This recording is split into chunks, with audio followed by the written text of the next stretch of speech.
Good morning to all of you. आज की इस वीडियो में हम लोग क्या डिस्कस करने वाले हैं, Gauss theorem. In today's video we will discuss what is Gauss theorem, ठीक है, या गॉस लॉ क्या होता है। तो पहले तो क्वेश्चन ये अराइज होता है कि गॉस ने अपना लॉ दिया क्यों। भाई कोई तो कारण रहा होगा कि गॉस ने अपना लॉ दिया, तो आइए उसको पहले हम लोग जान लेते हैं कि गॉस ने अपना लॉ क्यों दिया। After that we will discuss what is Gauss theorem. It means that what the law he was given. तो देखिए, कहने का मतलब ये है कि अगर आपके पास कोई एक क्लोज्ड सरफेस हो, क्या हो, कोई एक क्लोज्ड सरफेस, कुछ एरिया आपको दिया जाता है, क्लोज्ड कोई बॉडी दी जाती है और उसके अंदर कुछ चार्जेस मौजूद होते हैं, ठीक है। तो आप जानते हैं कि अगर पॉजिटिव चार्ज होगा तो उसके वजह से भी इलेक्ट्रिक फील्ड, उसके चारों तरफ इलेक्ट्रिक फील्ड लाइन्स हमें मिलेंगी, और नेगेटिव चार्ज होगा तो उसके वजह से भी उसके चारों तरफ इलेक्ट्रिक फील्ड लाइन्स मिलेंगी। बशर्ते बस ये होगा कि there direction will be get changed, सिर्फ और सिर्फ उनके दिशा में परिवर्तन होगा। तो मान लेते हैं कि ये कोई क्लोज्ड सरफेस है, ठीक है, हमने कोई एक सरफेस एरिया कंसिडर कर लिया, ये कोई क्लोज्ड 3 डायमेंशनल सरफेस एरिया हमने कंसिडर किया है।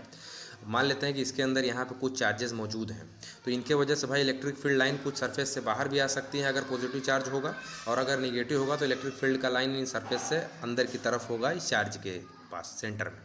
तो कहने का मतलब ये है कि इलेक्ट्रिक फील्ड लाइन, ये जो आप स्फीयर कंसीडर कर रहे हैं या 3 डायमेंशनल सरफेस एरिया जो आप कंसीडर कर रहे हैं, कुछ इलेक्ट्रिक फील्ड लाइन इनको क्या करेंगी, क्रॉस करेंगी। तो आप जानते हैं कि जैसे ही किसी सरफेस एरिया से कुछ इलेक्ट्रिक फील्ड लाइन पास करती हैं तो वहाँ पे आपको इलेक्ट्रिक फ्लक्स मिलता है, तो उस इलेक्ट्रिक फ्लक्स की कुछ वैल्यू होगी। क्योंकि यहाँ पे जो इलेक्ट्रिक फ्लक्स आप मिल रहा है हमें सरफेस पर, वो किसके वजह से मिल रहा है, due to the presence of charge inside the closed surface area that we have considered. तो कहने का मतलब ये है कि इन चार्जों के वजह से कुछ इलेक्ट्रिक फ्लक्स की वैल्यू होगी सरफेस पर, तो उसे ही कैलकुलेट करने के लिए गॉस ने अपना लॉ, या आप कह लीजिए थ्योरम को दिया, ठीक है। और उन्होंने क्या कहा था, उन्होंने ये कहा था, अकॉर्डिंग टू गॉस लॉ और Gauss theorem, it states that if और you can say the total electric flux passing through the closed surface area is equal to the 1 by epsilon naught times of the total charge contained by that closed surface area। कहने का मतलब ये है कि अगर आपके पास कोई closed surface area दे दिया जाता है तो इसके सरफेस पर जो टोटल इलेक्ट्रिक फ्लक्स की वैल्यू होती है वो किसके बराबर होती है, 1 upon epsilon not times of वो जो क्लोज्ड सरफेस एरिया होता है उसके अंदर जो टोटल आवेशों की संख्या होती है, या यूँ कह लीजिए कि चार्जों की जो टोटल संख्या होती है उसके 1 अपॉन एप्सिलॉन नॉट टाइम्स के बराबर होती है, ठीक है। इसके लिए इसको कैसे डिराइव करेंगे, आइए देख लेते हैं इसको कैसे, मैथमेटिकल एक्सप्रेशन इसका क्या होगा, सब कुछ डिराइव कर लेते हैं कॉपी पर हम लोग। तो हम लोग क्या पढ़ रहे थे भाई, गॉस थ्योरम पढ़ रहे हैं। आप एग्जाम में लिखेंगे कैसे ये देखिए, ठीक है। पहले आप लिखेंगे गॉस थ्योरम, या इसी को क्या कहते हैं, गॉस लॉ इन इलेक्ट्रोस्टैटिक्स कहते हैं। तो क्या है भाई गॉस थ्योरम, हमने आपको पहले बता दिया है, हमने आपको ये बता दिया, इट स्टेट्स दैट, या अकॉर्डिंग टू गॉस थ्योरम, तो आप ऐसे लिखेंगे according to Gauss theorem, according to Gauss theorem, the total electric flux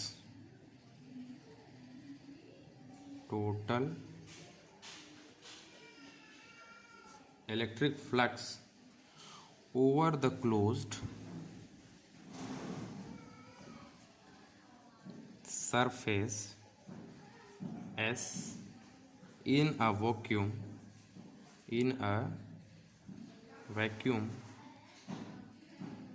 is 1 upon epsilon naught times of the total charge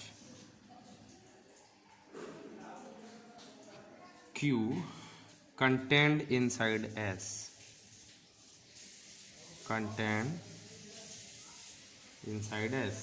कहने का मतलब ये है कि अगर आपके पास कोई एक क्लोज्ड सरफेस होता है, जैसे मान लेते हैं, मैं भी समझाने के लिए ऐसे कर देता हूँ, इसके अंदर टोटल चार्ज की संख्या अगर Q होती है तो इस केस में जो इसके सरफेस पर टोटल इलेक्ट्रिक फ्लक्स की वैल्यू होगी, यानी कि फाई ई जो होगा, इसकी वैल्यू किसके बराबर होगी, 1 upon epsilon not times of क्या, total charge content by this surface area. तो टोटल चार्ज क्या है, Q है, यानी कि phi E is equal to क्या होगा, Q अपॉन एप्सिलॉन नॉट, क्या होगा, Q अपॉन एप्सिलॉन नॉट होगा। यही होता है हमारा क्या, गॉस थ्योरम या गॉस लाइन इलेक्ट्रोस्टैटिक्स। और हमने आपको पिछले वीडियो में इलेक्ट्रिक फ्लक्स में बताया था कि फाई ई को और क्या कहते हैं, सरफेस इंटीग्रल ओवर ई vector dot D S vector.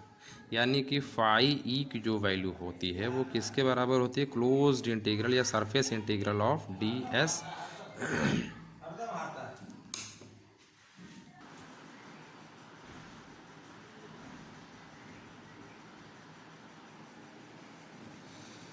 यानी कि जो इलेक्ट्रिक फ्लक्स की वैल्यू होती है इसे हम लोग क्या लिख सकते हैं, phi is equal to surface integral of E vector dot D S is equal to Q upon epsilon naught. ये होता है भाई गॉस लॉ। अब इसका हम लोग क्या करने वाले हैं, प्रूफ करने वाले हैं।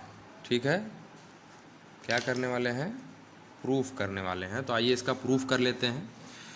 तो भाई यहाँ पे क्या लिखेंगे, प्रूफ। ठीक है, इसका प्रूफ क्या है भाई, गॉस ने सबसे पहले ये कहा है कि हमारे पास कोई एक मान लेते हैं क्लोज्ड सरफेस है। ठीक है, कंसीडर कर लिया हमारे पास कोई एक क्लोज्ड सरफेस है जिसका एरिया क्या है, एस है, और इसे हमने 3 डायमेंशनली कंसीडर किया हुआ है।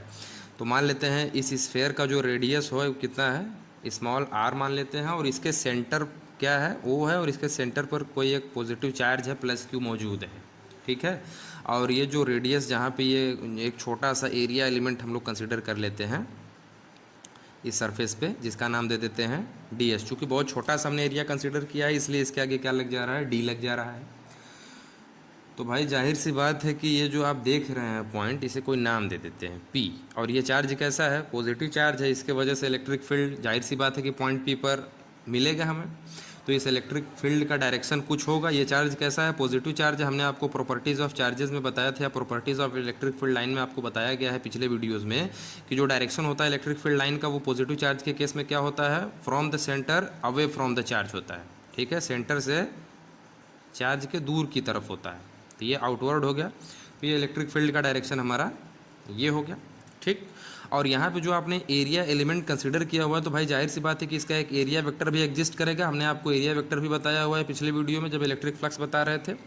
तो इसका जो होता है डायरेक्शन वो क्या होता है, इस एरिया एलिमेंट का ठीक नॉर्मल और आउटवर्ड कंसीडर किया जाता है। तो ये इसका भी डायरेक्शन क्या हो गया, इसी अलॉन्ग हो गया, और ये क्या होगा, डी एस एन कैप। यानी कि हम यहाँ से कह सकते हैं कि इलेक्ट्रिक फील्ड और एरिया वेक्टर के बीच में जो डायरेक्शन है वो क्या है भाई, थीटा की वैल्यू 0 डिग्री है। ठीक, यानी कि डायरेक्शन क्या है, सेम है, और अलॉन्ग विद द लाइन होते हैं कोई भी 2 वेक्टर, तो उनके बीच में एंगल की वैल्यू क्या होती है, 0 डिग्री होती है। और along with the line opposite direction होता है 2 वेक्टर का, तो उनके बीच में एंगल की वैल्यू क्या होती है, ठीक 180 हो जाती है।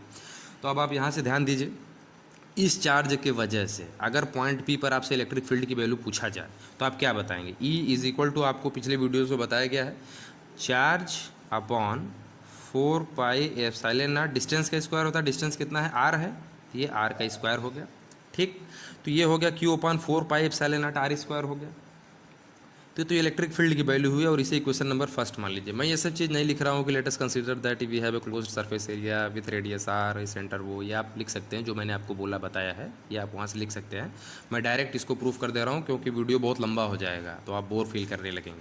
ठीक है, तो इलेक्ट्रिक फील्ड की तो वैल्यू ये हो गई। ठीक, और आप जो है कि अब अगर आपसे पॉइंट पी पर इलेक्ट्रिक फ्लक्स की वैल्यू पूछा जाए, क्यों इलेक्ट्रिक फ्लक्स की वैल्यू यहाँ पे पूछेंगे भाई, आप जानते हैं कि अगर आपके पास क्लोज्ड सरफेस एरिया हो और वहाँ से कुछ इलेक्ट्रिक फील्ड लाइन पास करें तो जाहिर सी बात है कि वहाँ पे इलेक्ट्रिक फ्लक्स हमें मिलना ही मिलना है। और हमने आपको पिछले वीडियो में in the definition of electric flux बताया था कि अगर ऐसा सिचुएशन आता है तो उस केस में जो इलेक्ट्रिक फ्लक्स की वैल्यू होती है वो किसके बराबर होती है, product of electric field and passing through that area. जिस एरिया से पास कर रहे हैं उस एरिया का मल्टीप्लाई उस इलेक्ट्रिक फील्ड से कर दिया जाता है।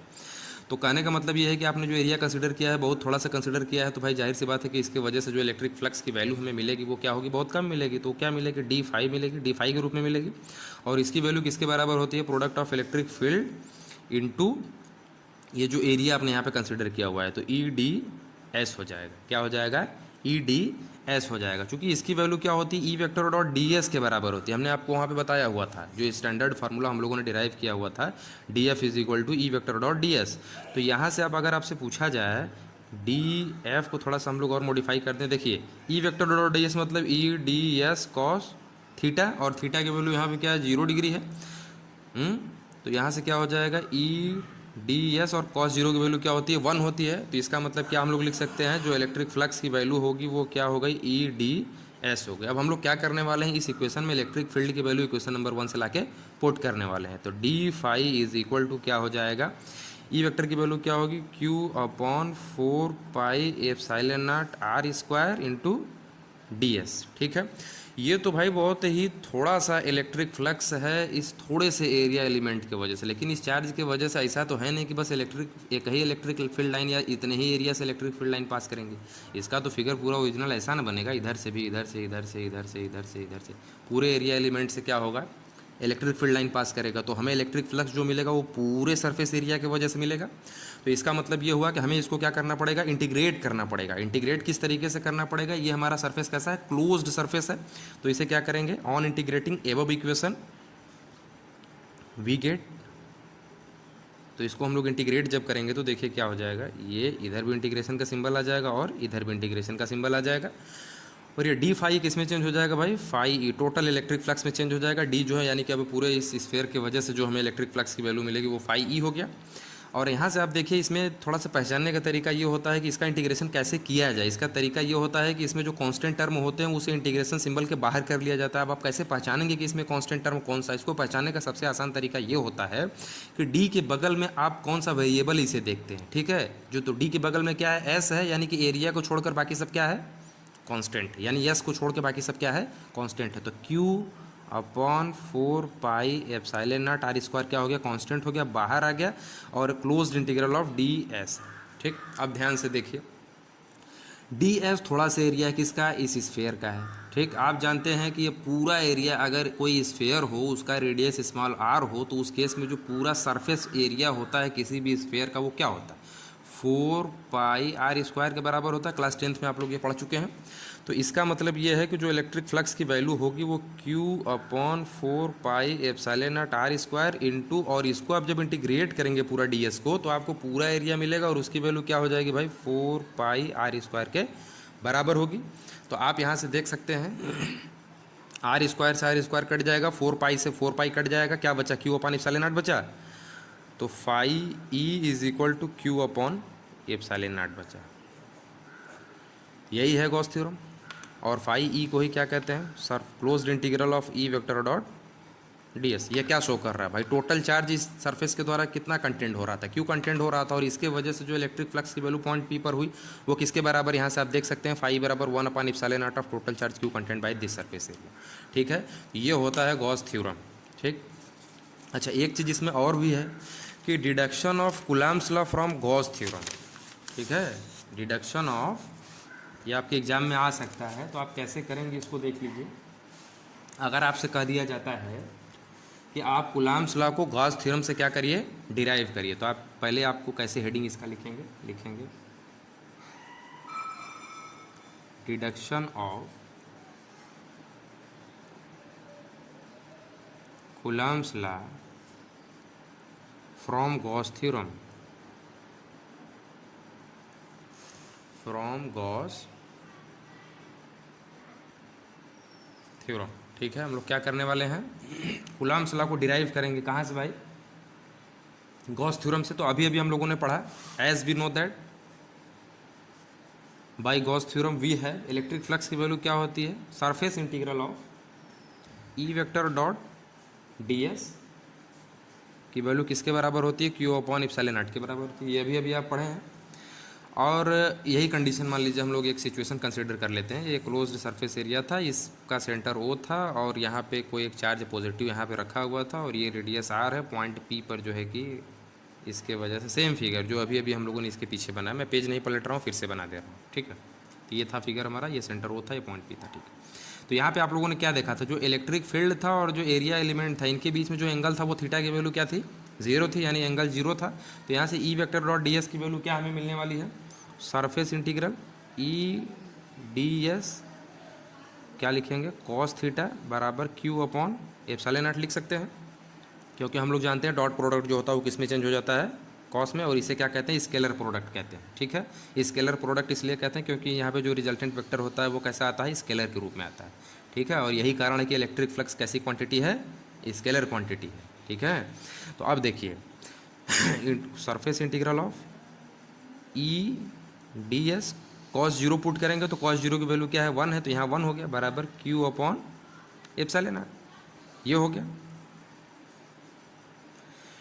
ई क्या है कांस्टेंट है तो ई बाहर हो जाएगा, ठीक है। Surface integral of D S is equal to Q upon epsilon R, ठीक है। यहाँ पे ई है तो हमने ई लिख दिया, यहाँ पे क्या है close surface area. D S है तो भाई जाहिर सी बात है कि डी एस क्या है, थोड़ा सा एरिया एलिमेंट है इस सरफेस यानी कि इस स्फेयर का, और इसका रेडियस अगर आर है तो इस केस में इसका जो टोटल सरफेस एरिया होगा पीछे कर चुके हैं 4 पाई आर स्क्वायर के बराबर होता है। तो यहाँ पे क्या हो जाएगा 4 पाई आर स्क्वायर हो जाएगा, यानी इसकी वैल्यू क्या हो गई 4 पाई आर स्क्वायर हो गई। कैसे हो गई आप यहाँ से देखें तो क्यू अपॉन एप्सिलॉन नॉट हो गया। तो इलेक्ट्रिक फील्ड की वैल्यू क्या आ जाएगी Q upon 4 pi epsilon naught R square. इस टर्म को बस इसके नीचे भेज दिया गया, ठीक है। तो यहाँ से हमें E is equal to Q upon 4 pi epsilon naught R square मिलेगा। तो ये तो इलेक्ट्रिक फील्ड की वैल्यू हो गई, कहाँ पर पॉइंट P पर हो गई, किस चार्ज की वजह से प्लस Q चार्ज की वजह से। तो भाई जाहिर सी बात है कि अगर पॉइंट P पर मान लेते हैं कोई एक Q नॉट नाम का चार्ज आ जाता है, आप रख देते हैं, तो जाहिर सी बात है कि ये जो इलेक्ट्रिक फील्ड आप देख रहे हैं पॉइंट P पर जो मौजूद है, इसके वजह से ये Q नॉट जो चार्ज वो एक फोर्स एक्सपीरियंस करेगा, और उसी फोर्स को क्या नाम देंगे कोलम्बियन फोर्स ऑफ अट्रैक्शन या रिपल्सन, दोनों हो सकता है। वो डिपेंड करेगा कि ये जो Q नॉट आपने चार्ज लिया वो कैसा लिया है। चूँकि टेस्ट चार्ज जो होता है वो जनरली पॉजिटिव, फाइनाइट और स्मॉल क्वांटिटी लिया जाता है। तो यहाँ पे हम लोग देखते हैं तो इनके बीच में जो फोर्स लगेगा उसकी वैल्यू क्या होगी। तो हमने आपको बताया था physical significance of electric field में F is equal to q not E के बराबर होता है। एक फार्मूला आपने ये पढ़ा हुआ है पिछले क्लासेस में। तो F इज इक्वल टू देखिए यहाँ क्यू नॉट और इलेक्ट्रिक फील्ड की वैल्यू अभी अभी आपने कैलकुलेट किया, इस इक्वेशन को ध्यान से देखिए, Q upon 4 pi epsilon naught R square. बस इस ई की वैल्यू यहाँ से इस दूसरे वाले ऊपर वाले इक्वेशन से इसमें लाके रख दिया गया। तो ये फोर्स की वैल्यू क्या होगी Q naught Q upon 4 pi epsilon naught R square, और इसका स्टैंडर्ड फॉर्म क्या होता है 1 अपॉन 4 pi epsilon naught Q upon, यही तो होता है कूलम्ब्स लॉ। क्यों? तो हम लोगों ने क्या किया देखिए, गॉस थ्योरम लेकर चले थे, कूलम्ब्स लॉ को क्या कर दिया डिड्यूस कर दिया। और आपने ध्यान दिया होगा तो इसका जो प्रूफ था गॉस थ्योरम का, वहाँ पे हम लोग क्या लेकर चले थे कूलम्ब्स लॉ लेकर चले थे और गॉस थ्योरम प्रूफ कर दिए थे। इसका मतलब ये हुआ कि गॉस लॉ और कूलम्ब्स लॉ क्या एक ही चट्टे बट्टे के थैले, एक ही थैले के चट्टे बट्टे हैं, ठीक है। तो इस तरीके से आपके एग्जाम में आएगा तो आप इसे कर सकते हैं, बहुत ही इंपॉर्टेंट है ये दोनों टॉपिक जो आज आप पढ़े हैं। आज के लिए इतना काफ़ी है, दूसरी वीडियो में हम लोग दूसरा टॉपिक डील करेंगे।